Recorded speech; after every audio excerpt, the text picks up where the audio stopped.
Assalamualaikum warahmatullahi wabarakatuh. Sampurasun pamirsa, sawatara informasi anu parantos ditataharkeun ku rek-rekan ais pangampi warta Darul Balati. Sejadi dadarkeun dina dinten ieu edisi Sabtu kaping 22 Januari 2022. Pamirsa, sim kuringpun Ilham Nurhadi sejang dadarkeun ibar santupna. Pamirsa, dina raraga ngarojong pamarentah pusat pikeun nyegah narekepna virus COVID-19 khususna di Bandung Barat. Sinergitas TNI Polri serta Pemkab Bandung Barat ajak dina ngalaksanakeun program vaksinasi massal pikeun masyarakat SMP Darul Falah 1 jeung SMP Darul Falah 2 Ciamplas Kabupaten Bandung Barat.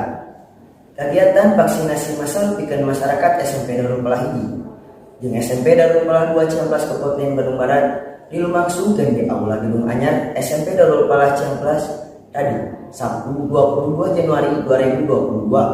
Kegiatan ieu vaksinasi dilumangsungkeun di tamu 8 dugi karengse.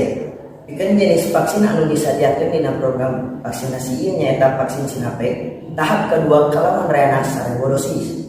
Sajauh ieu TNI Polri serta Pemkab Bandung Barat kacida aktifna dina ngalumangsungkeun vaksinasi massal di unggal sakola nu aya di Kabupaten Bandung Barat. Harepanana sangkan siswa leuwih siap dina harepan era yang normal. Pamirsa, warta agung nepe mangrupa informasi pamungkas dina pidangan warta Darul Falah TV dinten ieu. Aya saur tispu urang, kacai jadi salwi, kadarat jadi salba. Mugia janten nyimpen kanggo urang sadaya ngawakilan ais pangpi Darul Falah TV. Sim kuringpun Ilham Nurhadi, seja amit mungkur, amit mundur. Wassalamualaikum warahmatullahi wabarakatuh. Urip Sunda.